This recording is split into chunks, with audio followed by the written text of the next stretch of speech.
ये है दैनिक प्रातःकाल का डिजिटल एडिशन प्रातःकाल लाइव।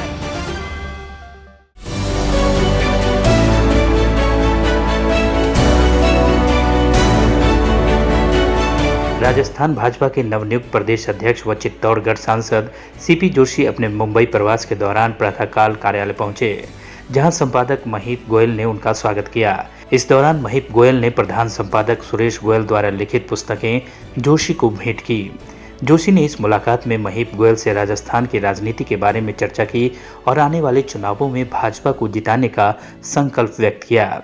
उन्होंने कहा कि मैं राजस्थानी प्रवासी संस्थाओं व मतदाताओं को पीले चावल देने आया हूं कि आगामी विधानसभा चुनाव में राजस्थान आकर भाजपा के पक्ष में मतदान करें। इस मौके पर प्रातःकाल के राजनीतिक संपादक हरि सिंह राजपुरोहित, संवाददाता मनीष पालीवाल और नरेश आमेटा के साथ ही हमीर पालीवाल, प्रकाश सारस्वत और रवि कुडाल आदि मौजूद रहे। कार्यालय में जोशी के साथ राजस्थान की राजनीति पर प्रातःकाल लाइव से हुई वार्ता देखिए इस रिपोर्ट में। नमस्कार, प्रातःकाल लाइव में आपका स्वागत है। आज हमारे कार्यालय में विराजित हैं भारतीय जनता पार्टी राजस्थान के प्रदेश अध्यक्ष। प्रदेश अध्यक्ष बनने के बाद मुंबई का आपका पहला दौरा है।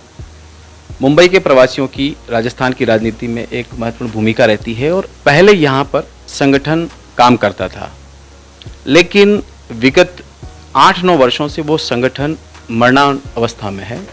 तो मुंबई में क्या प्रवासियों का संगठन आप पुनः जिंदा करेंगे?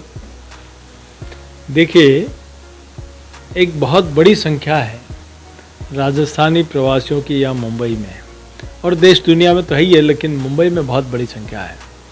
और मैं सोचता हूँ राजस्थान में आज चुनाव हो, चाहे कोई पैंडेमिक हो, चाहे कोई भी संकट का समय हो, प्रवासी राजस्थानी भाई सबसे पहले जितना मुंबई के लिए वो करते हैं, उससे ज़्यादा वो जन्मभूमि के लिए भी करते हैं।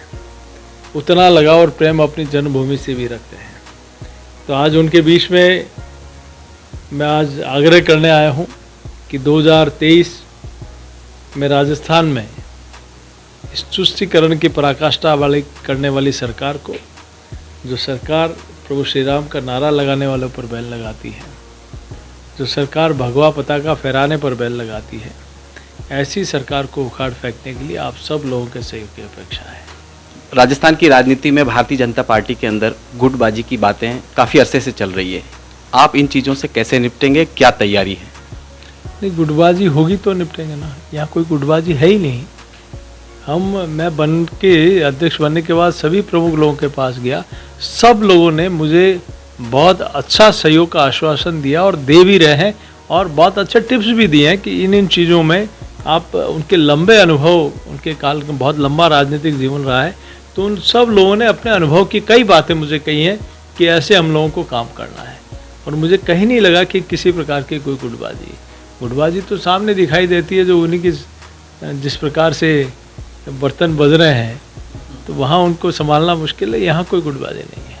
सीपी जी, पूरे देश में प्रवासी बाहर रहते हैं, राजस्थान के आसाम सारे राज्यों में है, लेकिन जैसे राजस्थान की राजधानी जयपुर है, वैसे प्रवासियों की राजधानी कहना तो मुंबई, अतिशयोक्ति नहीं होगी, क्योंकि जो प्रवासी डिसाइड करते हैं वो राजस्थान में सरकार आती है, प्रवासी डिसाइड करते हैं वो सरकार जाती है।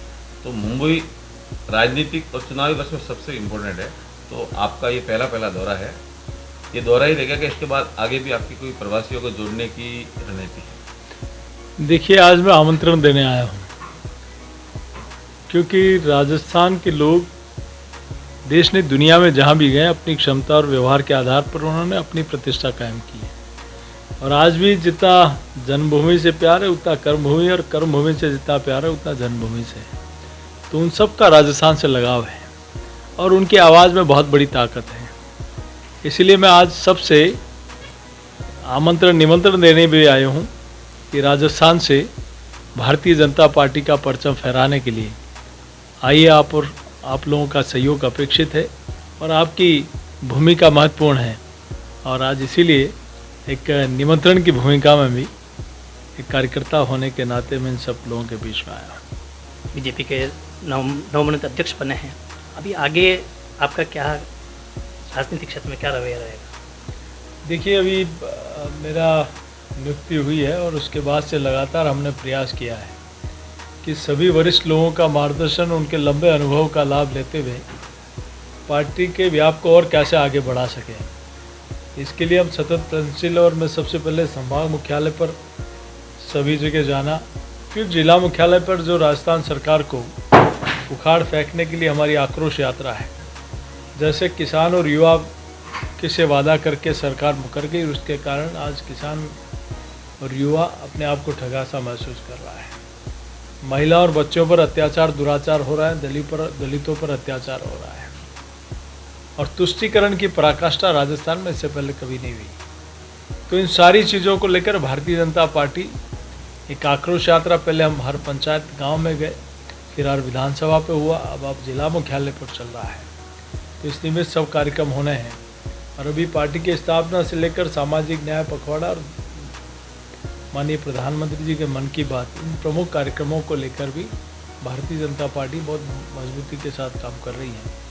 और ये एकमात्र ऐसा संगठन है जहां पार्टी के बूथ से लेकर पन्ना प्रमुख की नियुक्ति तक, ये पर हम सब लोग कल्पना नहीं कर सकते कि पार्टी के पूर्व राष्ट्रीय अध्यक्ष और देश के यशस्वी गृह मंत्री वो स्वयं एक पन्ने के प्रमुख हैं। वो उस पन्ने की चिंता करते हैं, मेरे पेज पर ये 60 वोट है, इन 60 वोटों की चिंता मैं करूँगा।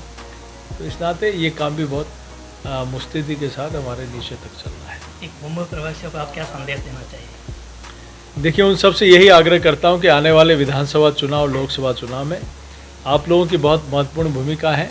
आइए, अपनी जन्मभूमि के लिए अपना समय निकाल कर इस अभियान में आप सब लोगों की महती आवश्यकता है। आप लोगों के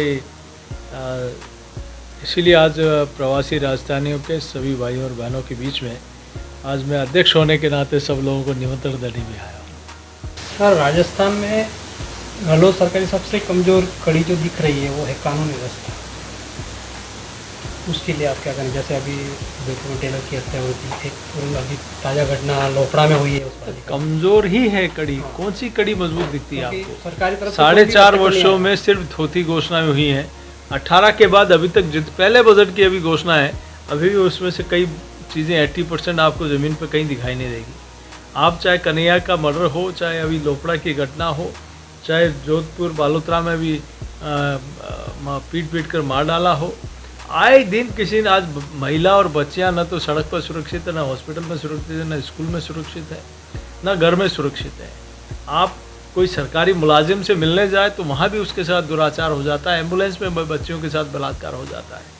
आज जिस प्रकार से राम दरबार को तोड़ा गया, अलवर में शिव मंदिर को तोड़ा गया, आज भगवा पताका फहराने पर बैन हो रहा है तो प्रभु श्री राम के नारे लगाने पर बैन हो रहा है। ऐसा राजस्थान जिस प्रकार से तालिबानी शासन चलाने का प्रयास कर रहे हैं, इसलिए राजस्थान की जनता ने इस कमज़ोर कड़ी जो वीक सरकार है, जहां रोज़ पेपर लीक होते हैं, रोज़ दलित और महिलाओं पर अत्याचार होते हैं, ऐसी सरकार को उखाड़ फेंकने के लिए जनता ने संकल्पबद्ध बनाया है। क्या ये बीजेपी का मुख्य मुद्दा होगा कानून व्यवस्था का इस चुनाव में आने वाले? देखिए, निश्चित रूप से लॉ एंड ऑर्डर किसी भी प्रदेश का एक महत्वपूर्ण भाग होता है। जहां आम जन की सुरक्षा से लेकर वहां के व्यवसाय की वृद्धि से लेकर सारी अपेक्षाएं उसी से शुरू होती है। आपका लॉ एंड ऑर्डर ठीक होता है तो कोई बाहर का व्यक्ति भी आएगा। आपका लॉ एंड ऑर्डर ठीक होता है तो आपके इंडस्ट्री हो, चाहे एजुकेशन इंस्टीट्यूट हो, चाहे अन्य डेवलपमेंट के काम हो, तभी होंगे जब आपका लॉ एंड ऑर्डर ठीक होगा। ऐसे में राजस्थान 4.5 वर्षों में प्रगति की जगह घट में गया है।